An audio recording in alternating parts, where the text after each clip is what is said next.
Yep. Yes. There it is. Alrighty, we will call the IT committee to order. Can I get a motion to approve tonight's agenda? So moved. Second.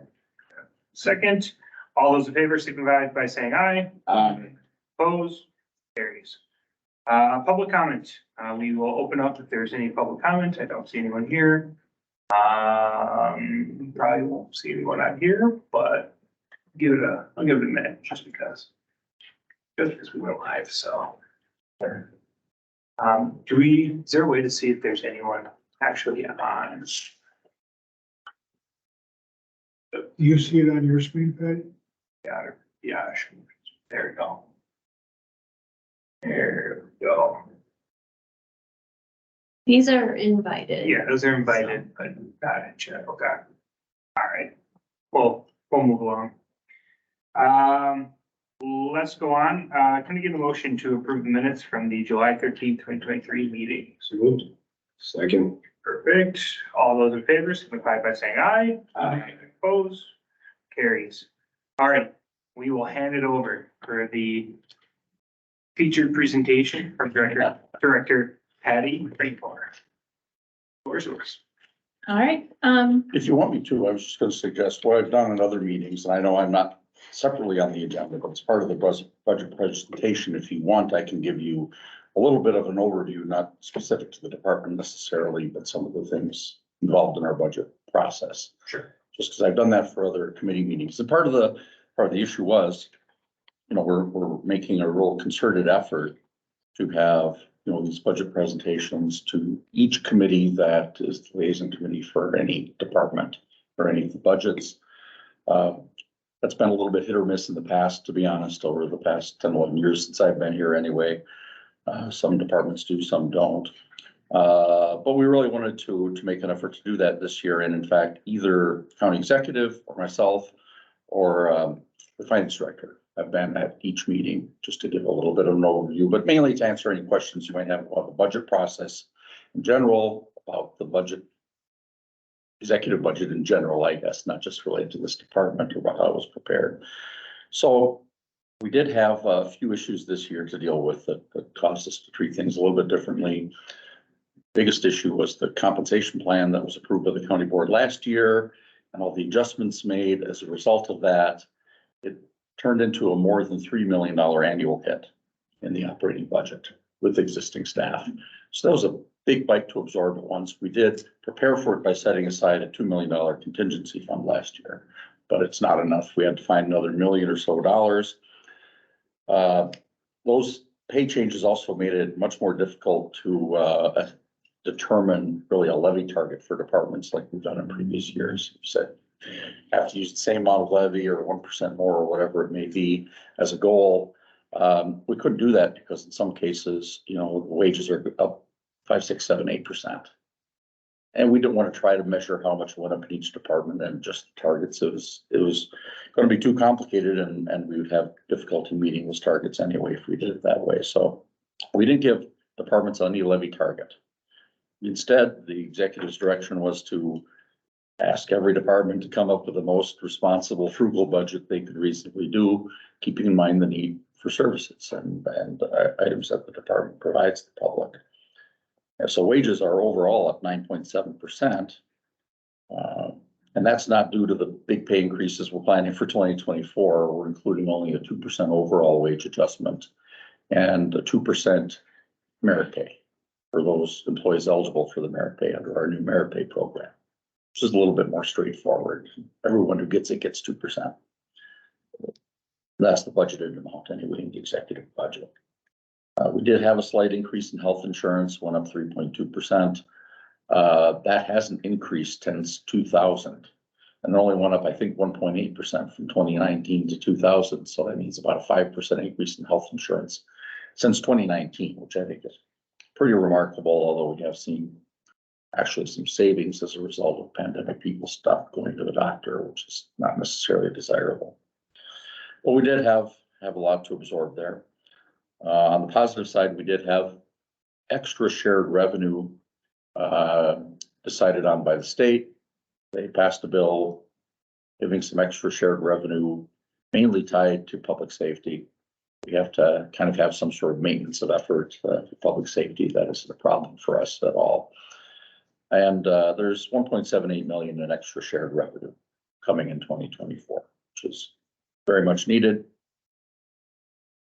A little over a third of the county budget revenue is the county tax levy, although that's the prominent source of revenue because it's the one most under your control as the county board.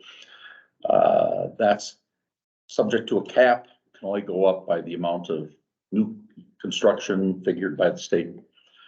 This year it's 1.23%, so that's only about $740,000 in new property tax revenue.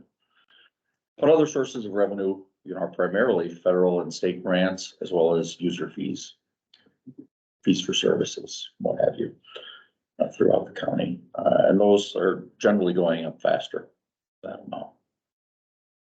We did separate the process a little bit to more clearly delineate, I think, where's the executive budget, what's the county board's budget. And I know the county executive discussed this at county board. Well, the reason wasn't to provide you with less information. We're really trying to go out of our way to provide you with more by having one of us at all these meetings, making sure you get that information, have a chance to ask us questions. And we really want to provide that support to the board. Working a little bit on our format of the budget. Most of what we're working on right now hasn't really seen fruition yet, which is the priority-based budget project.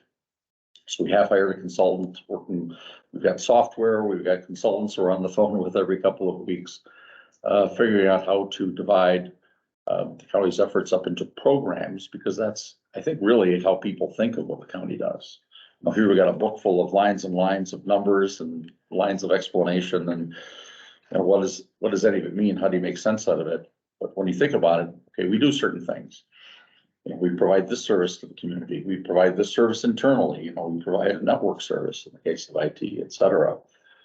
How much does it cost to perform that service is the next step. We haven't really got quite to the point. We're close to saying, here's the cost of that service. But that's really going to be the next step. So next year, we expect much bigger changes to the budget format.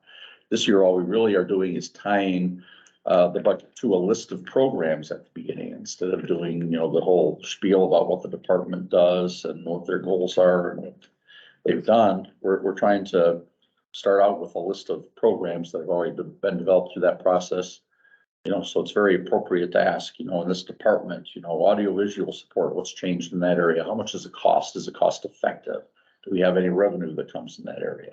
I only happen to pick the top one on IT. I'm not trying to pick on that one, but I think that's a good way to look at the budget in the future, is really focus on the programs, what they cost, how badly that service is needed, community or internally, and how cost effective is it? Are there more cost effective ways to provide that service if we have to provide it? So just want to look at things a little bit that way. We're going to hopefully have a presentation at the board hearing by the president of the company that's working with us on that effort. I'll look forward to that. I think it'll be very interesting.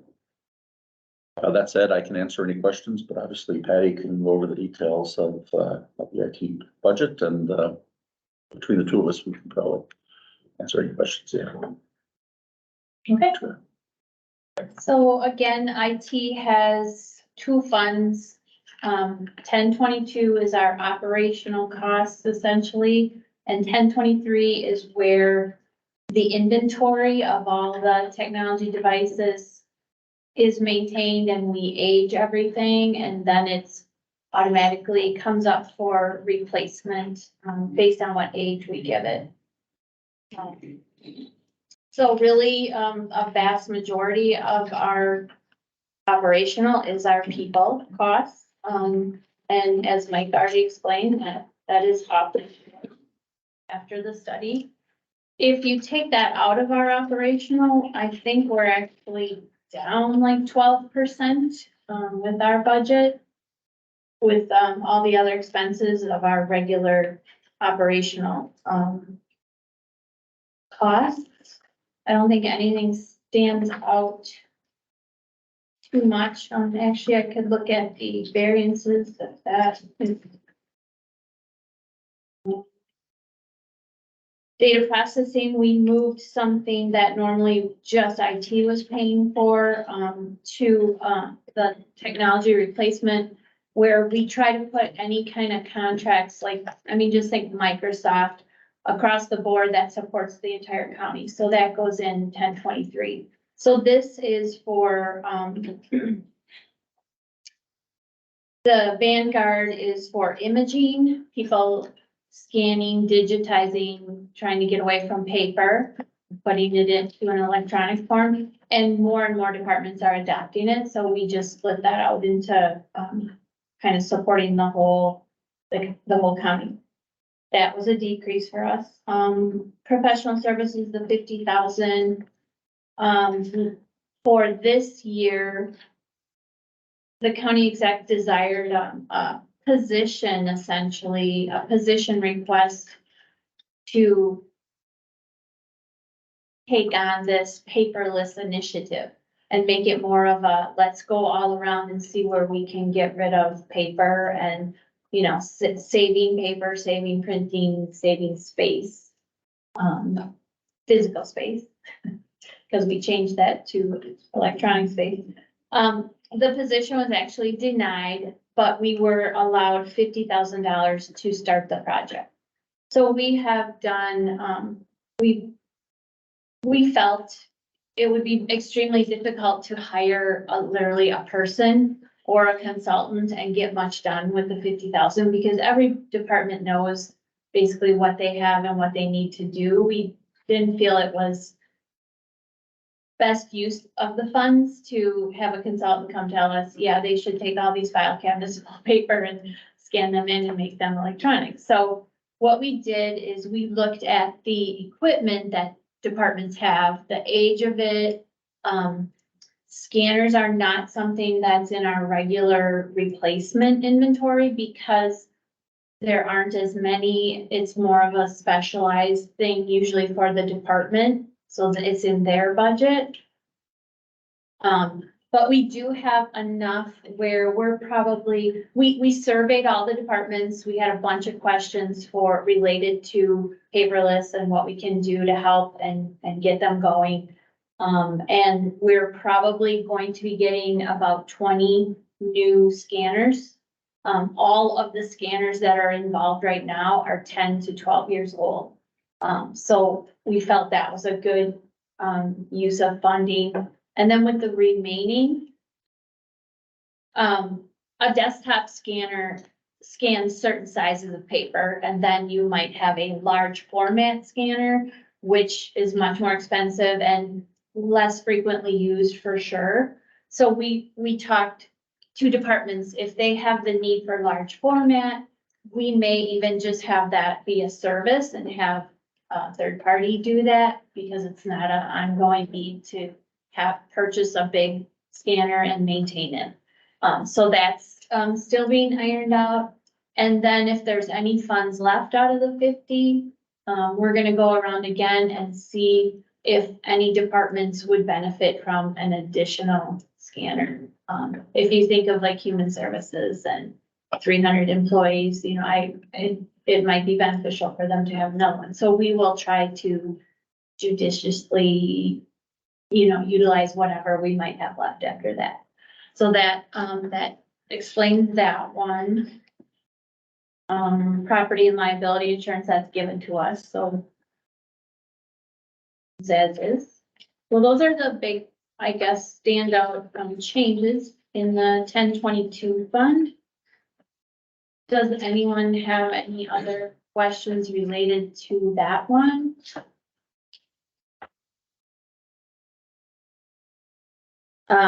There's a weird percentage, so I'll explain on page 177.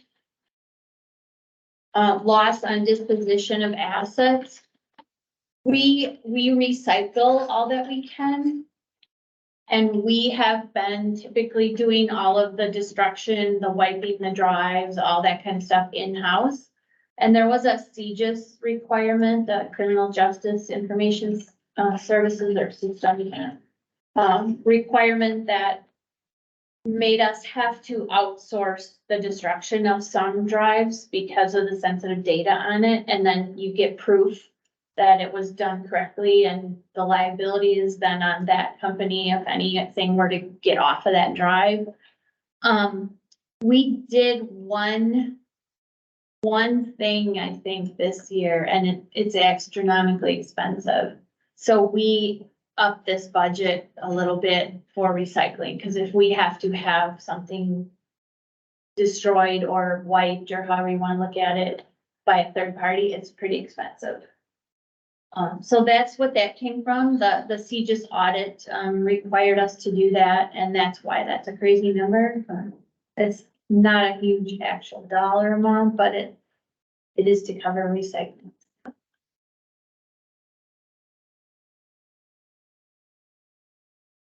I guess I might have a question, probably not for you, Betty, but for you, regarding the liability and property insurance. Is this reconfigured specifically for this department only, where it's decreased 10,000? Because I'm seeing something completely different in the insurance part of my role, so selling it, so that's not typical, right? No, the IT department lucked out.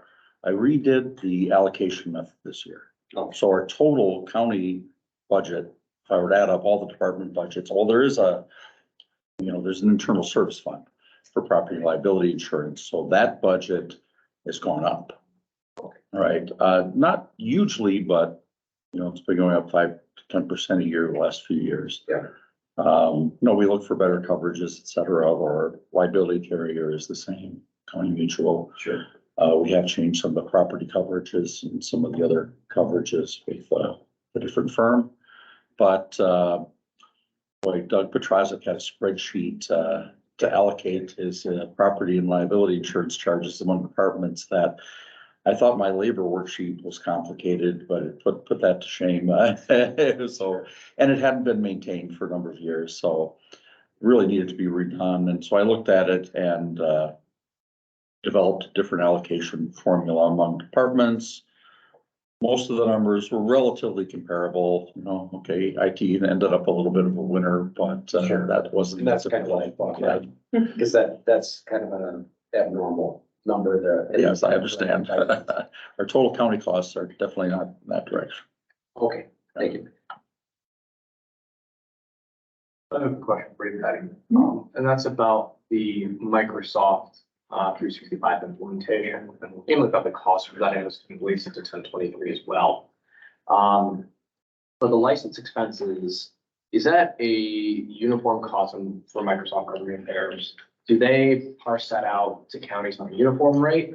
Or in terms of how much they charged us, is that kind of middle ballpark? Or basically what I'm saying is, are we overpaying for our license for Microsoft? I believe it's a standard contracted price that Okay. all government GCP licensing will be. Okay. Falling under. Thank you. Mhm. Anything else on the operational? Okay, otherwise, the technology replacement fund, again, that is based strictly on inventory. So we have inventory of all the technology devices, so laptops, computers, obviously, monitors, everything for the end user. And then we have all the infrastructure, we have the servers, the switches, the firewalls, all the infrastructure devices. And we actually have, we used to manually go around and write things down and we now have barcode and guns, so it's a lot cleaner and a lot nicer. Still hard to keep track of where everything goes, but we're pretty nailed down on keeping everything in order. And then we give everything an estimated life cycle. So if we say this switch should last 8 to 10 years, it doesn't come up in this request until it ages out. That's how all the devices work. So all of this is based on that. The capital part is itemized for what we, the bigger items, the bigger servers or, a firewall or a large switch. The revenue comes from we're charging back a little more than we ever used to the departments. And I think that's kind of a checks and balance more so they can see what, like when they say I need 5 more devices, so I don't have to walk, to another office or whatever. They can see what that costs, what happens then. And I think that has been beneficial. Patty, not necessarily this budget period, but maybe in the future, are you gonna be seeing some issues because of what we had to do during COVID? Buying, machines that we had to basically change the way we do business during that time period. Right, so we had, I wanna say like 550-ish laptops that were deployed for work from home during that period. So obviously they were all bought at the same time, so when we aged them out, we would take another big hit. But we've already broken it down. We moved power users up a little and light users back a little so that we can spread it out a little bit. And we can also, literally when the year happens and we say we're gonna replace 150 or whatever, we can reevaluate again at that time if there's some that are perfectly fine for people and then we just change the age in our inventory and comes up later.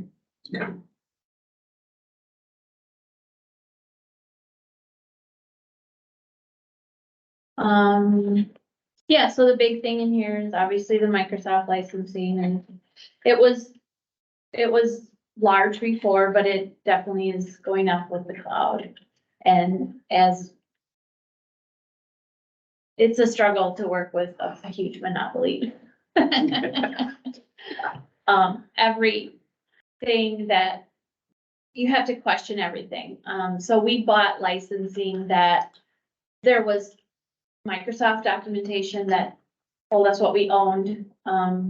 There were reps we talked to repeatedly that told us what we owned. And then when we go to implement something, some piece, we don't own that and it costs more money and whatever. So, to explain, so you guys know what's going on with one of those numbers, on page 182, under computer software 53006, you can see our request and the executive's budget differs by 100,000. And that is one of those examples where documentation showed we should be able to implement something and we weren't without more cost. What caused that? They're too big to know what is said where. That's all I can say. We literally had another call. As we work through transitioning to the cloud, we're determining what we can get rid of that we're currently paying for, because it's very complicated to know what you own and what it all does. So as we learn and we can eliminate something we're already paying for, that's what we're working through. And we had a phone call today, I think this morning or yesterday, where it was the same thing. We were asking questions because now when you get burned once, you get a little harder on vendors. We were asking tough questions and they kept saying, should be. And we said, no, we're not gonna accept that. We want, and I don't even want your documentation because it can be different in 2 different places.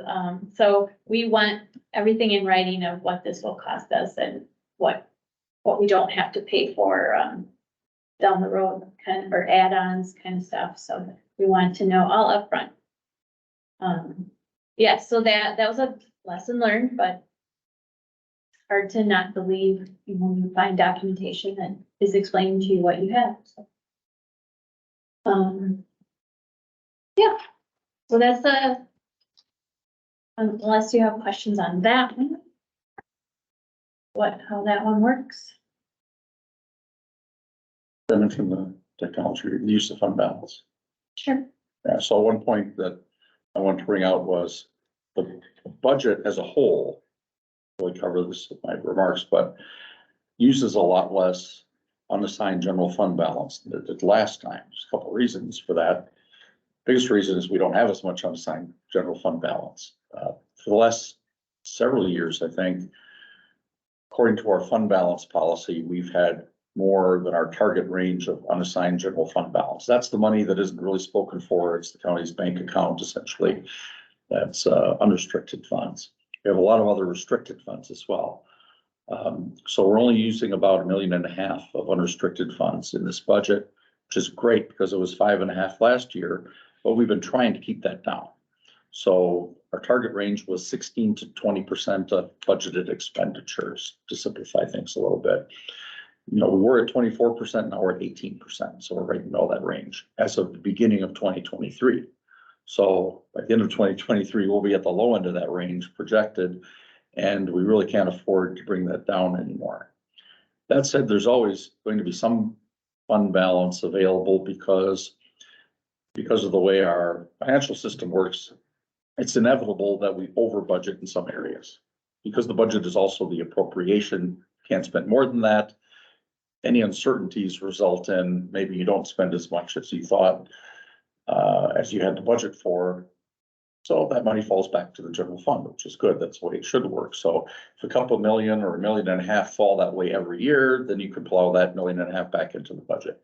So we're good at the $1.5 million level. We've been tightening up the budget every year for the last 6 or 8 years, in my observation, so that a little less is falling to the budget unless we have unexpected revenue, which has been the big driver of that, especially in human services. But $1.5 million is what we're comfortable with. You know, more than that is a lot less comfortable than it used to be. You know, so we've tried to scrape and find other things. And one of the things we found was the technology replacement fund. So the proposed budget does include applying about $1 million from the technology replacement fund to general expenses. And the thought there is that we will, for the 2025 budget, find a little bit different method of funding ongoing maintenance and replacement of, you know, computer devices, laptops, software, et cetera. Now it's basically if I want to buy a new laptop for my department because I want to add someone, I kind of buy the first one. And then after that, the IT department replaces it when it needs replacing. It kind of distorts the budget a little bit. So what we want to work on, and obviously we're far from having all the details of this plan worked out, but we want to work towards more of what I would think of in my head as a leasing model. It's not technically a lease, we're leasing it to ourselves, but you know, IT department buys the laptops. If I need a laptop, they provide me with one and I pay a certain amount per year. My department pays a certain amount per year for each laptop, for each, you know, whatever other piece of equipment is generally provided by the IT department, including the licensing in that, you know, the Microsoft Office, the network licensing, the Microsoft 365, all that stuff. We have to go with it. So we'd be charging on more of an annual basis rather than just one up front and then after that it's IT's problem. So that's the idea, and that will mean we won't need the types of reserves we had been building up, understandably, for when the bill comes due for, you know, the 600 computers bought in 2020 need replacing all at once. We aren't gonna, that may still need to happen, but we're going to be funding it on a more ongoing basis rather than need to accumulate all that money. So, yes. If I understand it correctly, and Patty has a fiber optic program going on this year, let's say it doesn't get done. And I think our highway department has, I'm gonna say quite a few, I don't know how many, but projects that they did not get done this year that was budgeted for, they're gonna have to go into next year. Doesn't that screw you up? Well, most projects of that size, we don't deal with as budget items. We deal with it as capital improvement project items.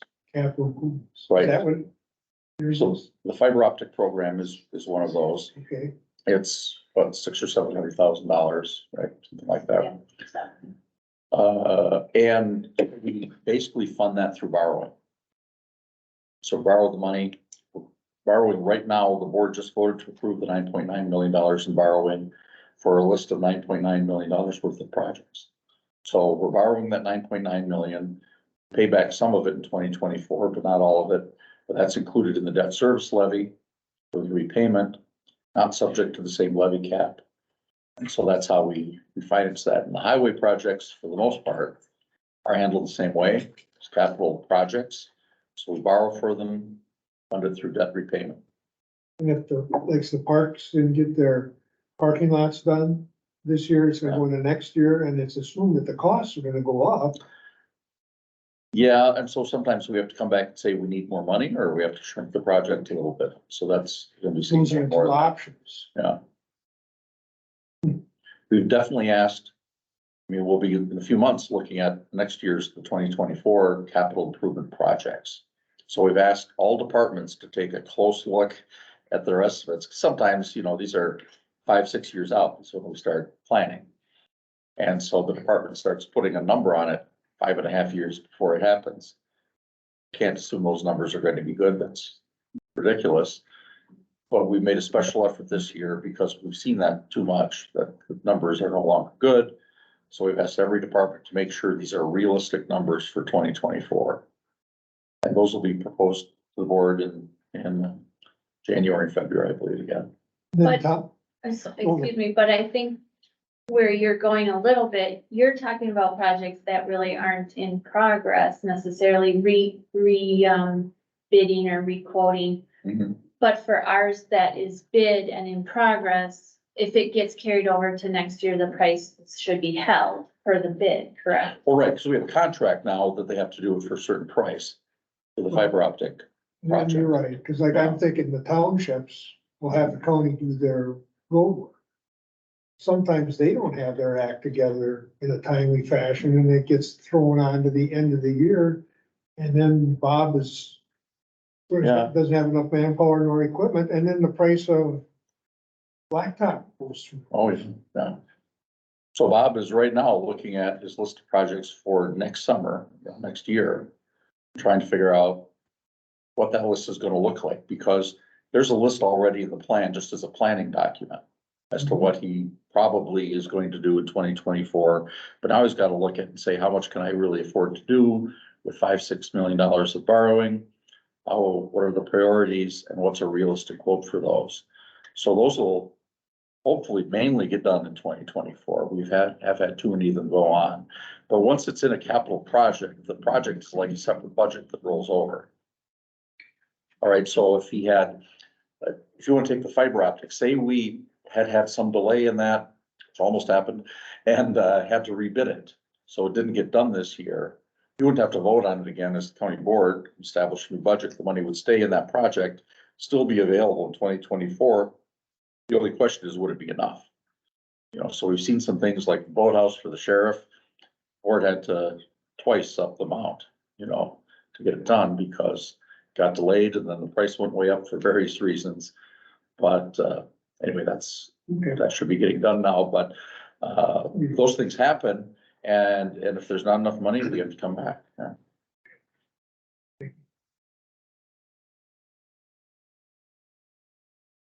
Yes. Any other questions? All right, I think we're good on that. You just want to roll over, go into the next director's report, just with the staffing levels.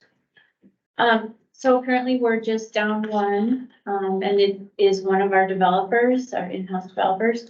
But we hosted and got 5 interviews set up, which was very nicely, pleasantly surprising. So tomorrow and Friday, we'll be interviewing 5 candidates to hopefully fill that, and then we'll be at full staff. The latest, our latest, employee was our, IT accountant, and she's probably at 5 months or so, and she's doing great. She's picking everything up, stepping in really nicely, so hopefully we get a developer is gonna be, our onboarding for almost any employee is at least 6 months. I mean, for example, the help desk, I always say it takes quite a while just to know where all of our buildings are, and then in the buildings, you gotta learn where the closets are. And it's a while, and who do I talk to, who can I ask for help when I'm in another building, kind of stuff. And the developers will have to, that person's gonna have to learn quite a bit related to what we do in-house before they're at a comfort level, so. It'll be very nice to be closed back once again. Good. I know the gaming counties have more issues, so. It feels good to be probably doing better at staffing than out of the gaming. That's what I'm saying, but based off what I can see, we'll take it, so. They also don't have a finance director or an HR director. No, they do not. No, they do Talk not. to their corp counsel, who was getting pulled in so many directions. Not a good situation there. Any questions?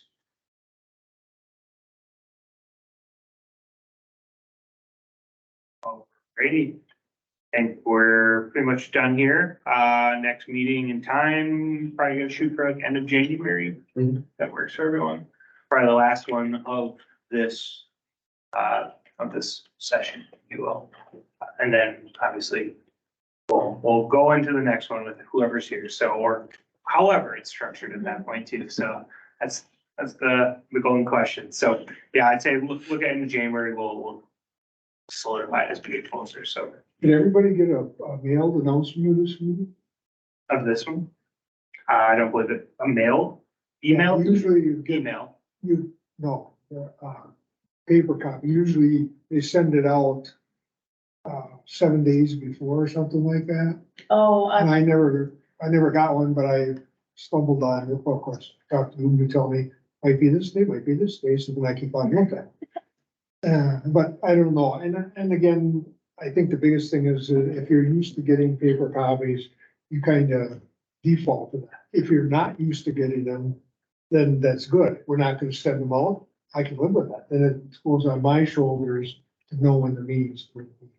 That's something you might wanna look at. Absolutely. Yeah, no, that's good note. Obviously, we have a meeting left, so if that's what we need to do, make sure if you want to get a paper copy, we can definitely make that happen. I think it's kind of just been the general sense that we're the IT committee. I think we're gonna set the tone of going digital.